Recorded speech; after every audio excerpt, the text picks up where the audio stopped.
Hello and welcome back to part 3 of the last train from Horwich.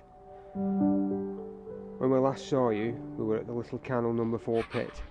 We have now made our way to the Aspull Pumping pit. Work started in 1871 to construct Aspull Pumping pit. It was owned by Wigan Coal and Iron Company Limited. We've been unable to find any images of the pumping pit in use, so limited information has been gathered off the internet.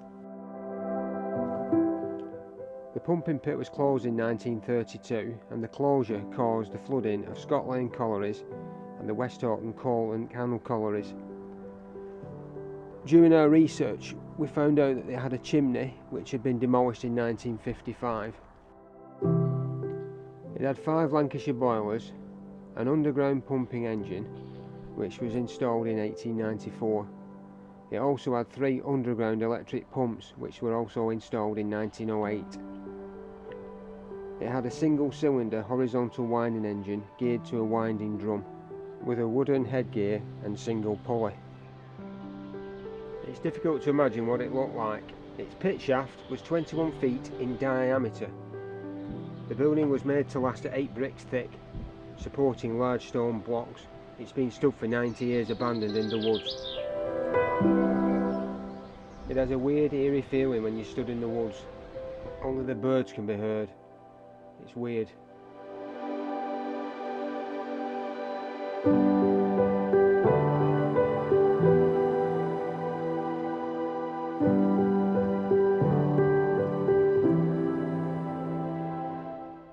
If you remember when I looked inside the brick culvert in the canal pit in part 2, this is the other side of the brick culvert.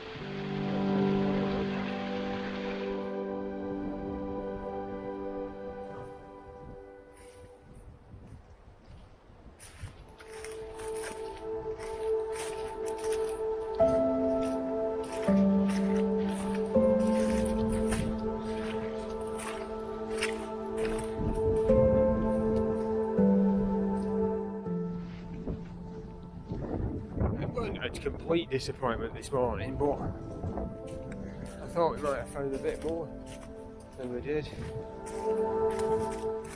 I mean, I thought it was going to be a good start, this, and then it didn't. Yeah, we walked towards them.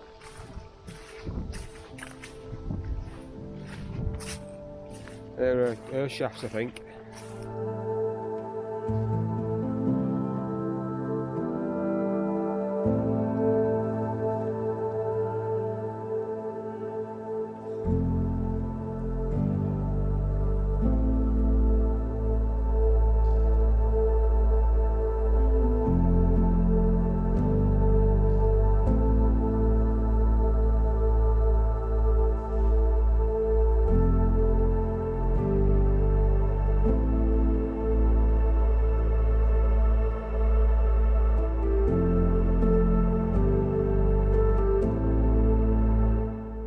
After a detour to the pumping pit, we're now back on the main line from Hilton House, heading for what was once Dicconson Lane Station. On our way there, we will call in at where there was once a pit sunk at the side of the railway line called the Brintop Hall Colliery.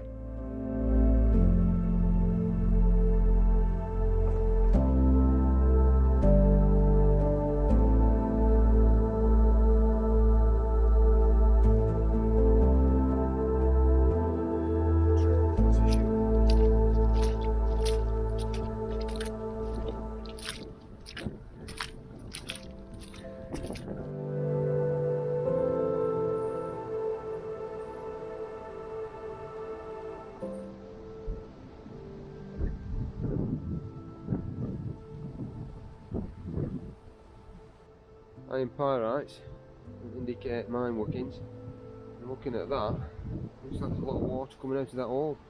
It may be an old flooded mine, which there's a couple of mine shafts not far from here, so it looks like it's possibly coming out of old mine workings. Look at all, if you watch close enough, there's bits coming up, bits of iron floating up in water. Where?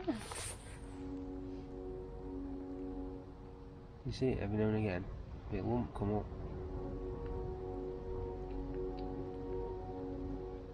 That's quite a floor, that, isn't it? Yeah. It's a fair way as well, isn't it? Yeah. It's obviously for flooded track bed, isn't it? So they said you're in the track. This has been track bed, yeah.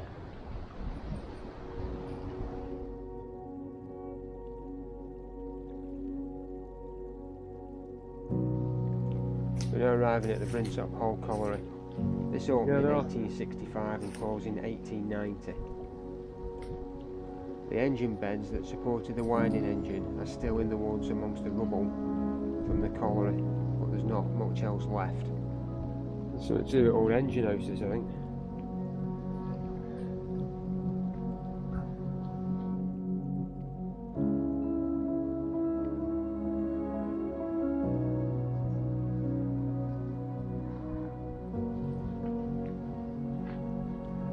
It's a bit like you'd see in that pumping pit.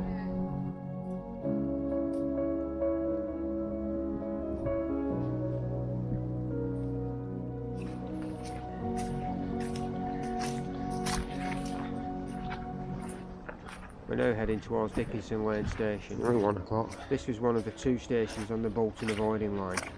The station shut in 1954 and the line closed in 1969.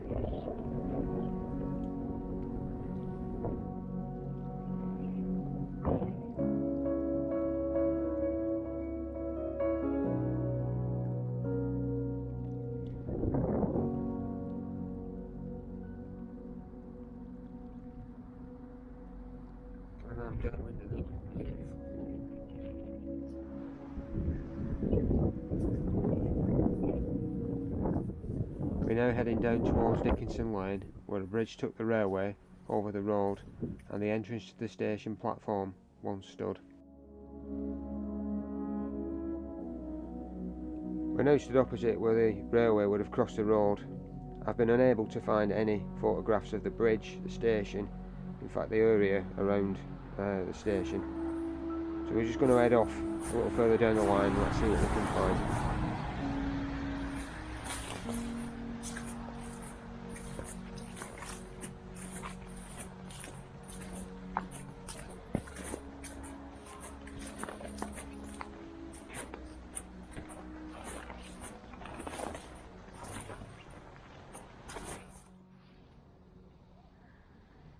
I've got it's coming up.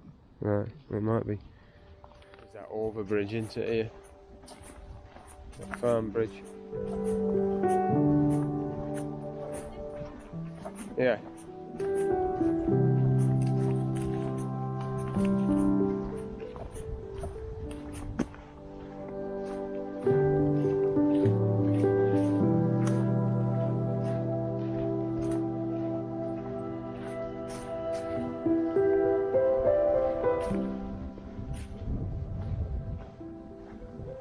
At this point the railway crossed a footpath. Looking at what's left, I would think it's brick built with a girder bed, and it's been possibly removed by the scrapmen when the line closed. But if anybody knows any different, please leave a comment below.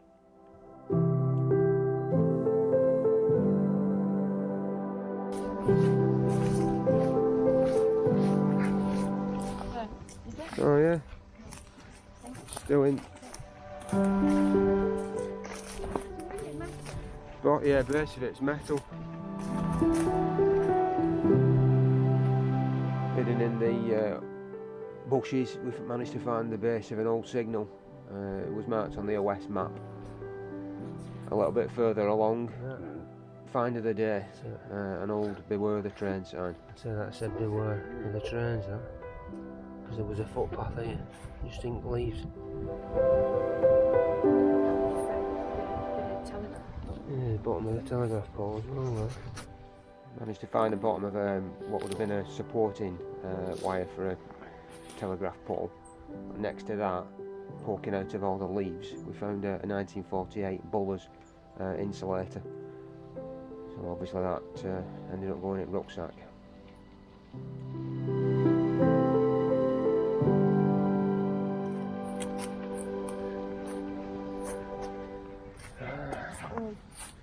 It would have had point rodding on it. It's hard to believe there are still bits of the railway abandoned in the bushes. How many people walk past and don't realise what they were once used for? If that little piece of history could talk, think of the tales it could tell you. Next find of the day, just lying there in the leaves, a nearly complete set of insulators. So, no surprise, Shell wanted me to put it in my rucksack. It wouldn't fit, so we had to carry it back in a black bin liner. One guy asked me if I had a gun.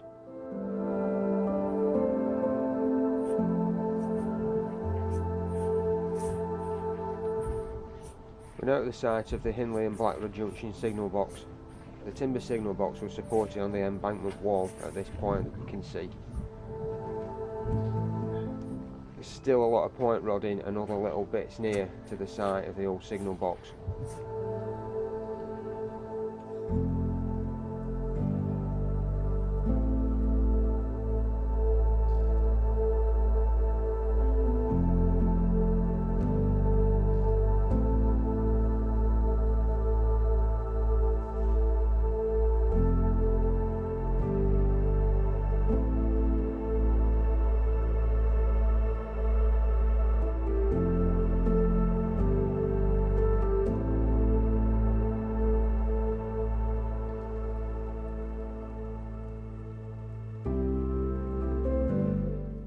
We're heading away now from the Hindley Blackrock signal box junction, heading towards where the line would split.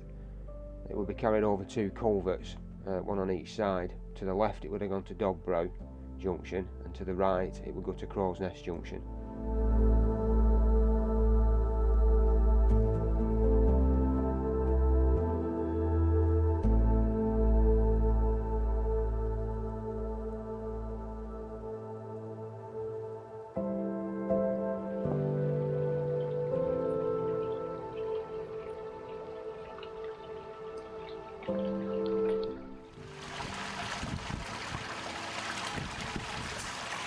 Across the culverts and we've taken the right fork.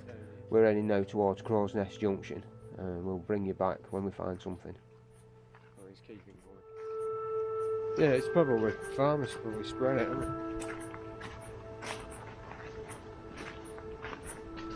The railway bridge.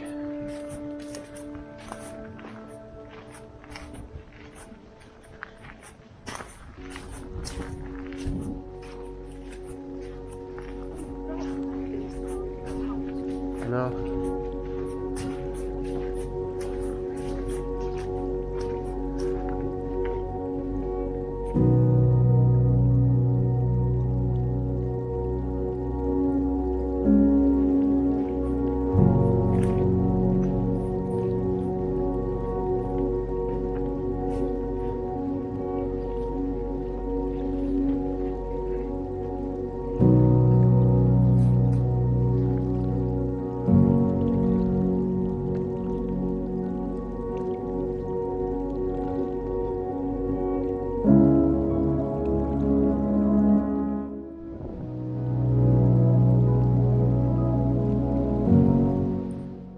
Signal up there. Shimmy up there, man. Yeah, I'll go and have a nose at it. High above on the banking we spotted what looked to be the base of an old wooden signal. So I managed to get up there in my trusty wellies. Not good. And even worse coming back down. Luckily I had camera, so you didn't get to see it.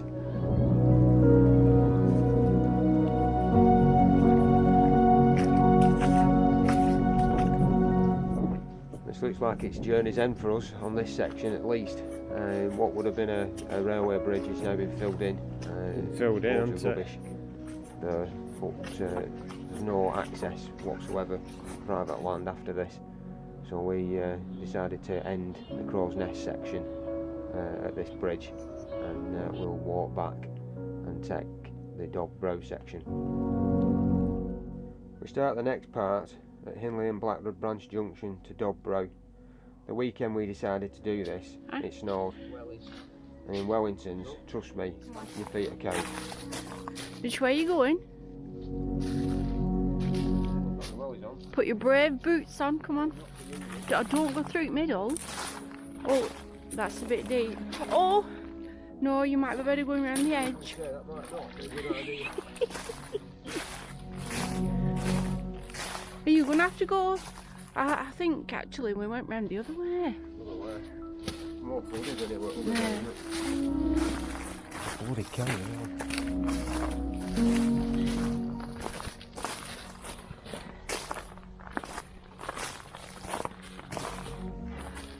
Oh. I take it it's slippery as well. You could end up with a sky shot here.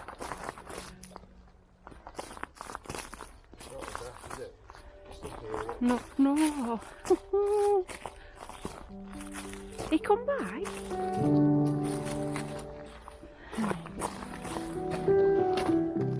I spotted an old milk bottle. No guessing where that's going to be going. It's alright getting up.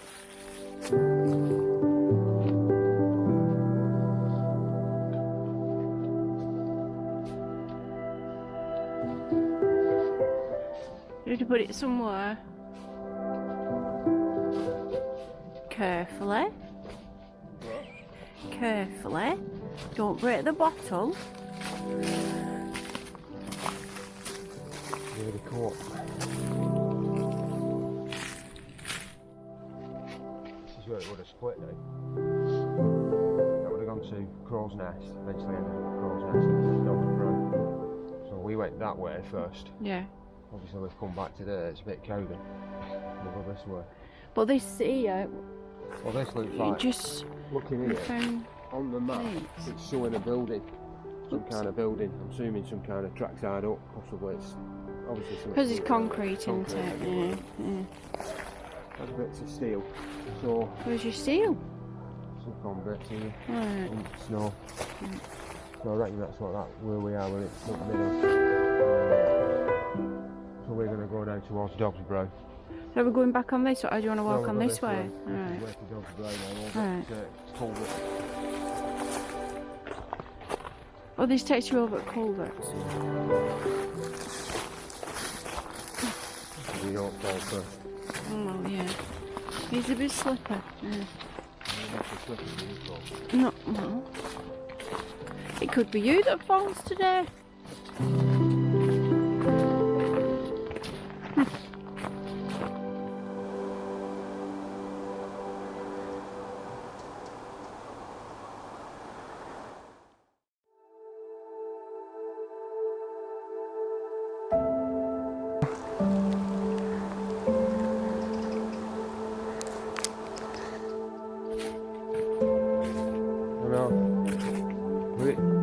Everything changes when you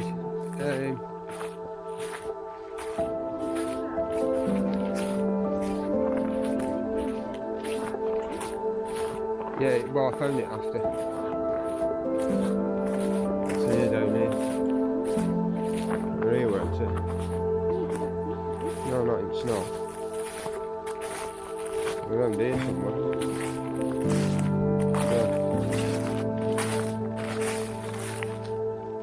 Chopped it off with gas axe.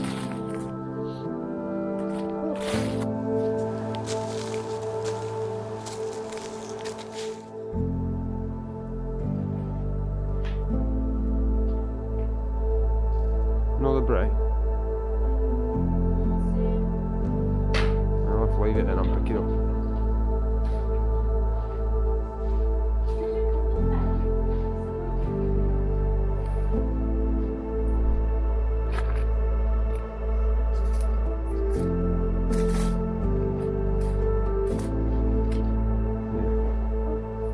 It's not meant to wear, you're alright.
The section past the bridge now is quite flooded. We've had to walk on top of the cutting practically for most of the way. See, I spotted a telegraph post there near that tree. But there's even no chance sitting there.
There's one thing for sure, there's more than wellies you need here.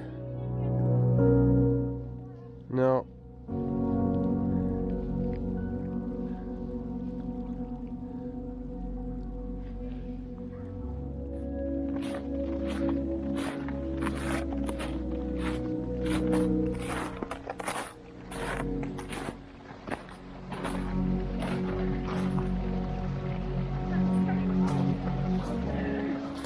I think that's supposed to carry water, but water's not going across it anymore, is it?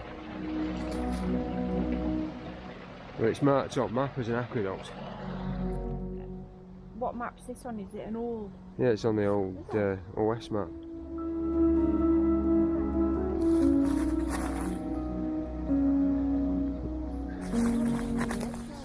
Yeah, we'll walk down in a minute.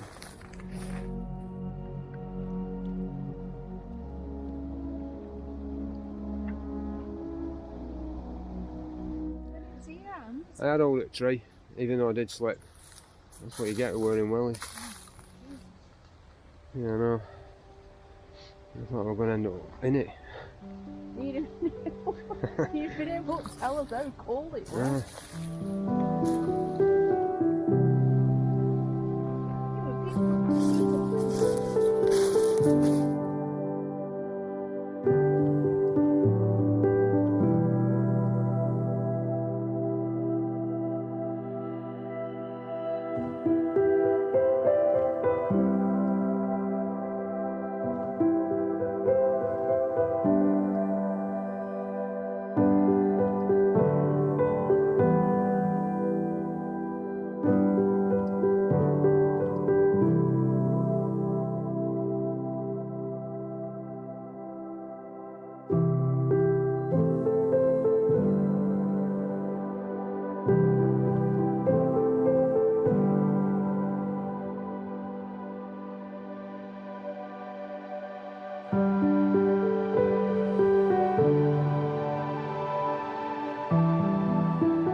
At this point the line would have gone under the main line that went from Himley to West Horton. We couldn't get any further, so we called it a day and went home to warm our frozen feet. We plan to go back in spring to see if we can find anything that we might have missed, but there's only one thing remains, and that's to get them wellies off and get them feet warm. If you have liked our video, Please like, subscribe and hit the notification bell for more of our adventures.